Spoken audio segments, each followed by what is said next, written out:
You know the name Dracula, the vampire, the monster, a nightmare born from myth. But the nightmare is real, and it didn't start with him. It started with his grandfather. Before the Impaler, there was the Dragon, a warlord who faced an invincible empire and taught it the meaning of fear, not with fangs, but with mud, poison, and an entire country turned into a weapon.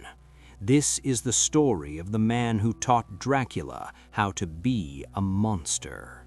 To understand this fight, you have to see the world as it was in the late 14th century. It was a world on fire. The old Roman dream, the Byzantine Empire, was a ghost, a city clinging to life while its lands were swallowed whole. From the east, a new power was rising, relentless and seemingly unstoppable, the Ottoman Sultanate. They weren't just conquerors, they were a force of nature. Their armies, led by the elite Janissaries, had crushed crusades and toppled ancient kingdoms. They had crossed the Dardanelles and planted their flag firmly in Europe. The Balkans, a patchwork of feuding Christian principalities, were crumbling one by one. Serbia had been shattered at the Battle of Kosovo. Bulgaria was on its knees. It wasn't a question of if the Ottomans would conquer the rest, but when. And a new, terrifyingly ambitious sultan had just taken the throne.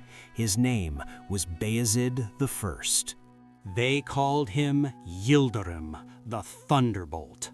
A name earned not through politics, but through pure, terrifying speed on the battlefield. Bayezid could move his armies with a velocity that defied belief, appearing where he was least expected and delivering a killing blow before his enemies could even organize. He was arrogant, brilliant, and utterly ruthless. He had consolidated his power by having his own brother strangled with a bowstring. He saw the fractured Christian kingdoms as a personal insult, a mess to be swept aside on his path to true glory, the conquest of Constantinople and perhaps even Rome itself. In his mind, the small, muddy principality to the north of the Danube River, called Wallachia, was nothing more than the next stepping stone, a trivial obstacle. He was about to learn how wrong he was. North of the Danube, a different kind of ruler held power. He was not a sultan of a vast empire, but a voivode, a warlord prince of a land caught between giants. His name was Mircea. History would call him Cel-Batrun, the Elder, not because he was old in years, but because he was wise, a survivor in a region that devoured the weak. Mircea had spent his entire reign fighting Hungarians to the north, Tartars to the east, and now the ultimate threat from the south.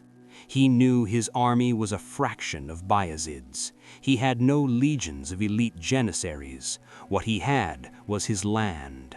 Wallachia was not a rich prize of open plains and grand cities. It was a fortress made by nature, a labyrinth of impenetrable forests, fever-ridden marshes, and mountains that touched the sky. Mircea knew he could never win a straight fight, so he decided he wouldn't fight one. The Thunderbolt sent his envoys. The message was simple, brutal, and familiar. Pay tribute, become my vassal, give me your sons as hostages, or be erased. This was the standard Ottoman offer. For most, it was an offer you couldn't refuse. To refuse was to sign your own death warrant. Bayezid expected a swift, fearful submission. He expected Mircea to bow, to scrape, to accept his place in the new world order. But Mircea was a member of the Order of the Dragon, a militant association of monarchs sworn to defend Christianity. He looked at the Sultan's demands, at the threat to his people and his faith, and he gave his answer. It was not delivered in a flowery speech, but in action. He began to prepare for war. Not a war of glorious cavalry charges, but a war of shadows and dirt. A war of ghosts. As Bayezid gathered his massive army, a force of perhaps 40,000 men, Mircea gave a terrifying order to his own people: run, burn everything, leave nothing behind. This was the scorched earth policy, taken to its absolute extreme. Every village in the path of the Ottoman advance was abandoned. Every crop was harvested and hidden or set ablaze. Every barrel of grain was carted into the mountains or buried deep in the earth. Most chillingly, every well, every stream, every source of fresh water was deliberately poisoned. The Wallachians turned their own homeland into a barren, toxic wasteland. The goal was simple and brutal. The Ottoman army was a great beast that needed to feed. Mircea planned to starve it. He was transforming his entire country into the first line of defense. The enemy wouldn't be a line of soldiers, it would be the land itself. The Thunderbolt crossed the Danube in spring of 1395. His army was a magnificent sight, a river of steel and silk, confident of a swift victory. They expected to live off the land, to resupply in the villages they conquered. Instead, they found nothing.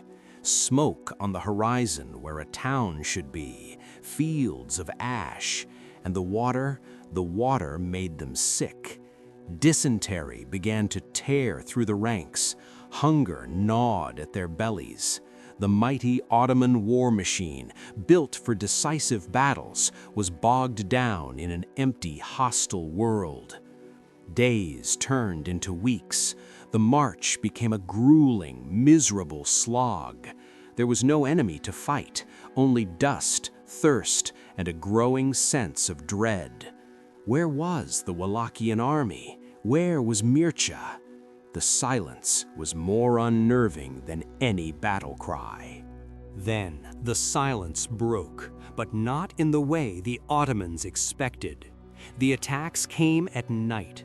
Small, elite Wallachian cavalry, who knew every path and every shadow of the forest, would descend upon the exhausted, demoralized Ottoman camps.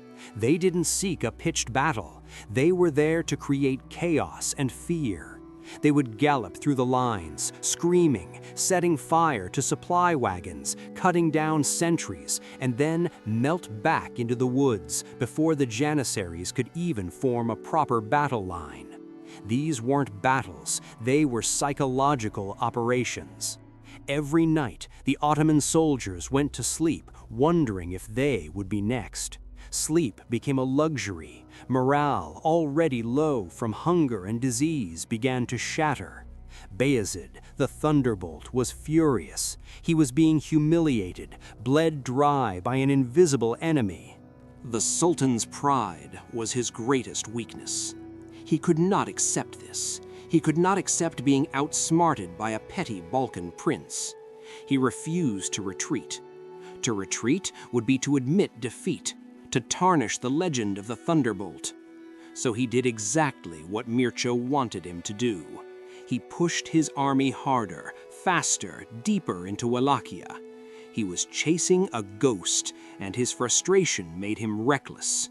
He drove his men, already weak and exhausted, towards the Argesh River, convinced that if he could just force Mircea into one single decisive battle, his superior numbers and elite troops would crush the Wallachians once and for all. He was finally going to get his battle. But it would be on Mircea's terms, on ground the old dragon had chosen himself. The place was called Rovine. The name meant pits or marshes in the local tongue. It was, by all accounts, a terrible place for an army. A swampy valley flanked by dense forests and hills. The ground was soft, muddy, and treacherous. For a traditional army that relied on heavy cavalry charges and disciplined infantry formations, it was a nightmare. For Mircea, it was perfect. He positioned his smaller army, perhaps 10,000 strong, at the end of this valley. He hid his archers in the trees on the flanks. He knew Bayezid's massive army could not deploy its full strength here. They would be forced to enter the valley in a narrow column, constricted by the terrain. They would be funneled directly into a pre-prepared killing zone. The trap was set. All Mircea had to do was wait for the thirsty, angry, overconfident beast to walk into it. On May 17, 1395, the Ottoman vanguard entered the Valley of Rovine.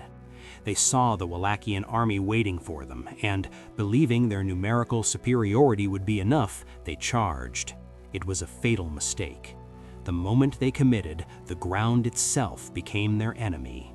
The heavy chargers of the Sipahi cavalry bogged down in the sucking mud, becoming slow, easy targets. The infantry, packed shoulder to shoulder, could barely move, let alone fight effectively. And then the sky went dark. From the hidden positions in the forests on both flanks, Mircea's archers unleashed a storm of arrows.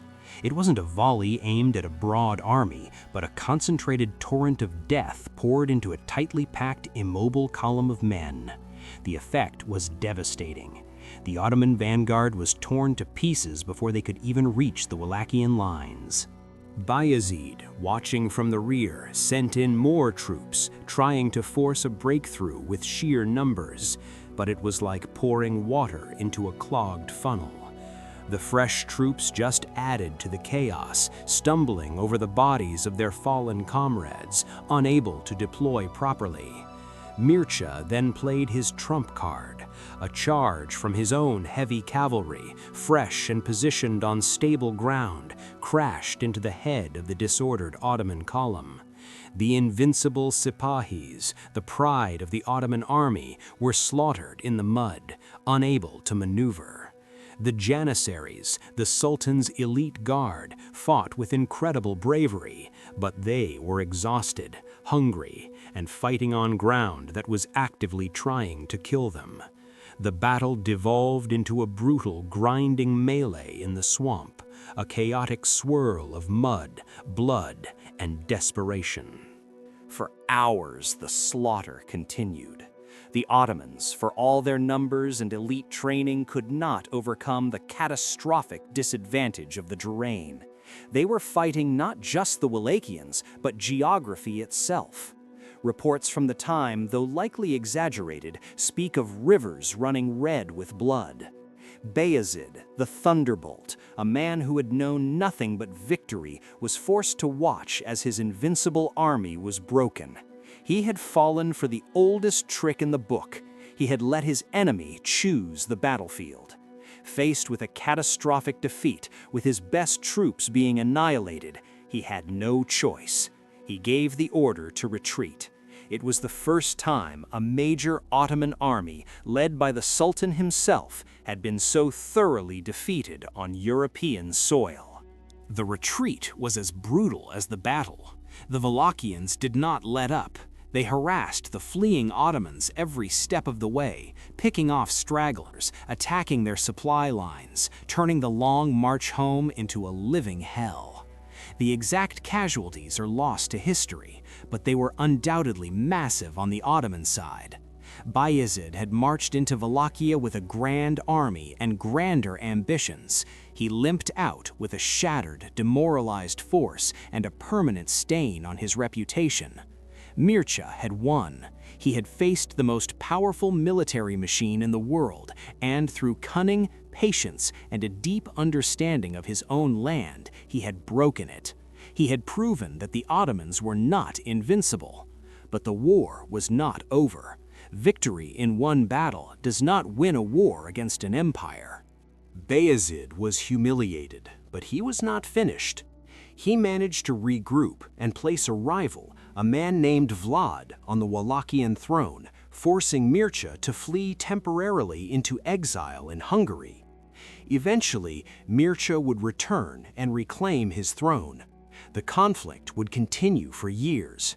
In the end, a complex peace was brokered. Mircea agreed to pay tribute to the Sultan, technically becoming a vassal, but it was a vassalage on his own terms. He paid tribute, but the Ottomans did not occupy Wallachia. He remained its independent ruler. He had looked into the abyss, fought the monster, and emerged, if not unscathed, then unbroken. He had preserved his country's autonomy through a masterful strategic victory, even if it led to a political compromise. He had won the war, even if the peace treaty didn't read like a total victory. But Mircea's true legacy was not in a treaty. It was in the lessons he taught, lessons written in mud and blood at Rovine. He demonstrated that a smaller, weaker power could resist a superpower through unconventional means.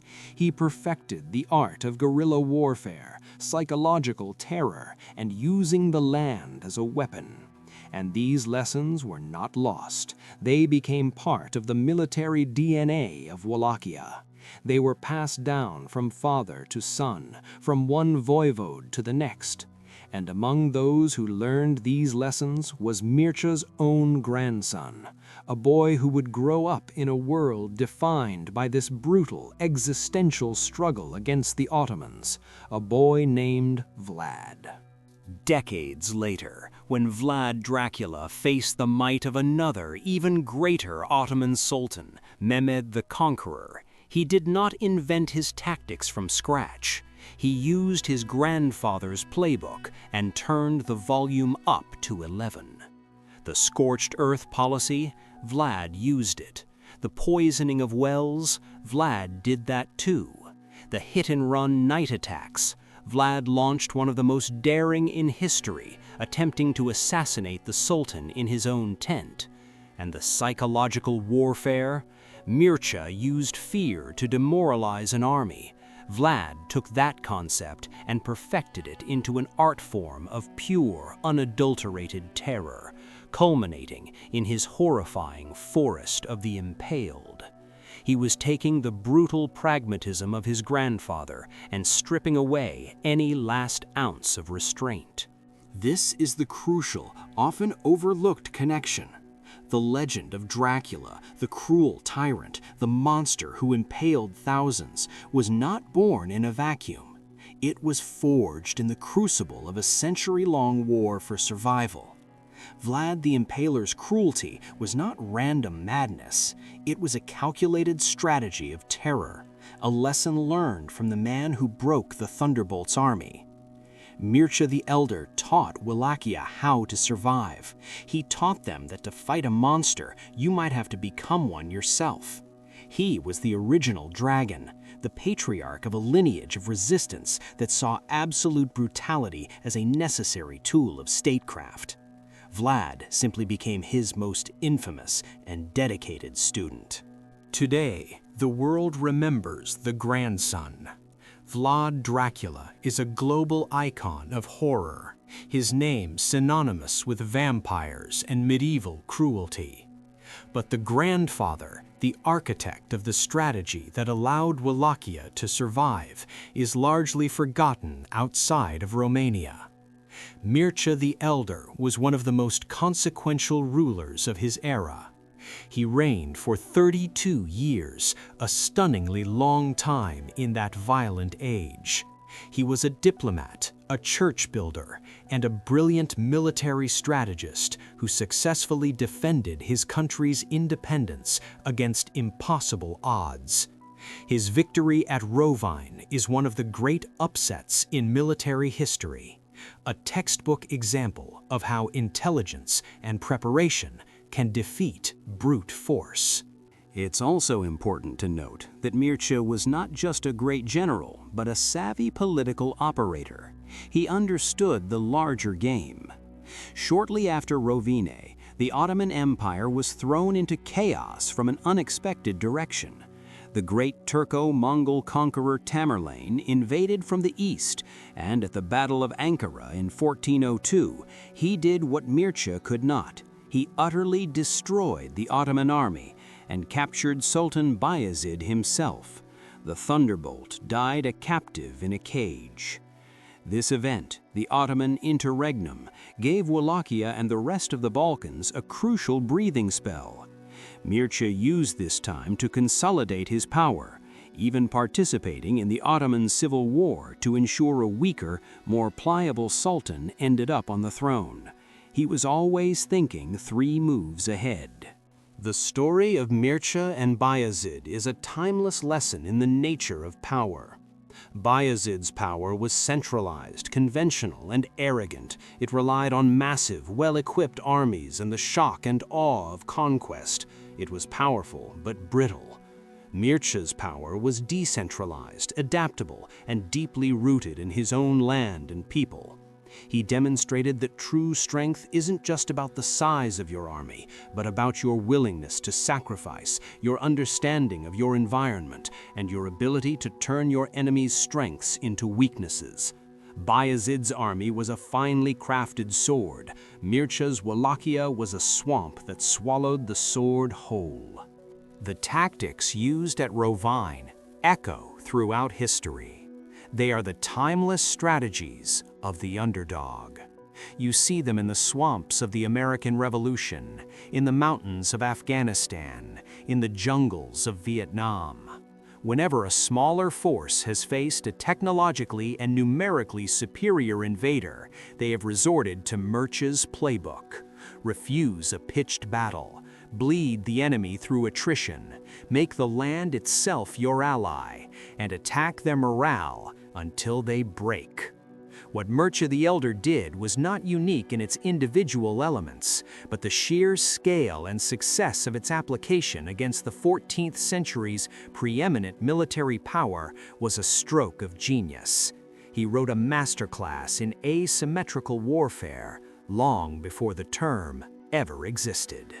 So when you think of the legend of Dracula, remember where it came from. It wasn't born from a Gothic novel or a supernatural curse. It was born from history.